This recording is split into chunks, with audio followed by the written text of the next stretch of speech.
Spiral ride. I'll use you because you're close to my size. Turtle? Yeah, so turtle with your head facing Owen, please. So spiral ride is a really, I learned this first from Ryan Hall. Like everything, you're basically using wedges and a lever access here. So we're gonna wedge one side with kind of like our arm or our leg, and then we're gonna lever the outside knee. So that's what it's going to be. This is really effective. It's effective all the time, but it's exceptionally effective if you can't get that seat belt. So when we're talking about like that defensive BJJ stuff, when you're doing awesome, like keeping it down, you can still spiral ride it, right? So what it looks like, basically, what we're gonna do is we're gonna access like a wedge mechanic here to hold him, right? Either with our arm or our knee, depending on what's available. And then we're actually gonna access the lever on this side of the knee and kind of like pop it out and flail, right? So I'll show you guys what it looks like if he's not doing a good job of preventing the seatbelt. So if people aren't doing a good job of preventing the seatbelt, that means we kind of have access to both sides here. In that case, ideally, you get kind of one arm in on this side so you can access here, right, to push against. If he's doing a really good job like this, you can do the same thing by holding this like this. Not a big deal. The main thing comes in is being able to access this. So even if he's doing a good job by keeping his elbows nice and tight, most of the time, I might not be able to get under here for a seatbelt, but it's pretty hard to keep me completely out, right? So I'm in the same position where my knee is paired up with his knee kind of here, and I'm preventing this so he can't do the inside shoulder roll. And what I'm looking to do is, if you look at my hand here, if you come up just a little bit, like I'm basically looking to punch down and then flare that out, right? So that's the lever that we're accessing. And I'm using myself or this arm as a wedge to spiral ride him out, right? So go down again. So we're here like this. In a perfect world, if I could get this in like this spiral ride is really nice. You can trap like the inside arm here, and I can push against this while rotating this. Not always gonna work that way, right? But basically, when I'm ready to go, I'm gonna sit in.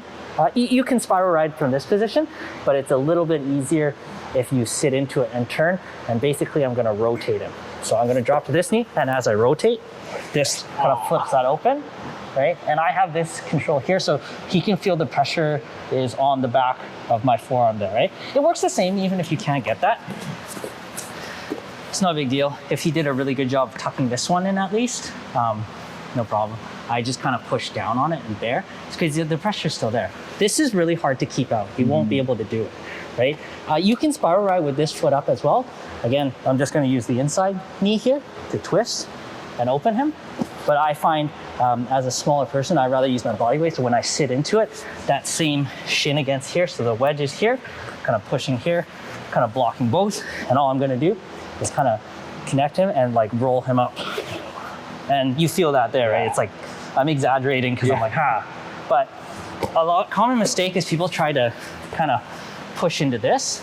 You can, it doesn't hurt, but it's better to use the lever mechanic, right? So if I was here and I don't use this hand at all, I can still, but this kind of pull is weaker than that kind of a lift. That's super strong. So I'm just wedging that out. Depending the orientation where they land, you could pop that leg right up. If not a big deal, right? We went over stuff like if I can't quite get it, I'm still here. Usually you'll be able to get your seatbelt in because at this point, like it's pretty difficult to stop, right? So from here you can do, if you manage to get this in, no problem, just sit to the other side and you can get both hooks in. Otherwise you have your chair sit, your other mechanics. But this is a really, really effective way to access somebody's back, especially if they're doing a good job defending. And you can feel it, right? Yeah. Do you need to see it? No, it's pretty fine. Right, so again, just punch down and you're flaring that lever out. So down again for 1 quick second. So again, if we're talking about like mechanics and principles we're using, it's kind of a wedge here and here, and we're accessing this lever to the hip, right? So common mistake, like if I pull it, like it's okay, like I can maybe, but it's much easier if I flare that out, right? So you're almost using like a counter pressure where my elbow is gonna kind of be, again, pending your orientation versus like if they're taller, shorter, longer, whatever. But eventually I'm kind of flaring that out, and this will, like our length is pretty close, so it flares out, works out pretty good, right? And he'll tell you it's tough to stop. You're gonna have a really hard time. But all these movements, like the spiral ride, right, the ankle lever, the barrel roll, they can all be kind of used interchangeably depending on what he's doing. So if he's doing a really good job not letting that seatbelt out, you might spiral ride him a bit. They might readjust to defend against it, open themselves up for the seatbelt, in which case you can connect the seatbelt and then you can use like the ankle lever super strong. But if you kind of rotate through these three, you'll have a good chance of getting on somebody's back, or at least exposing it.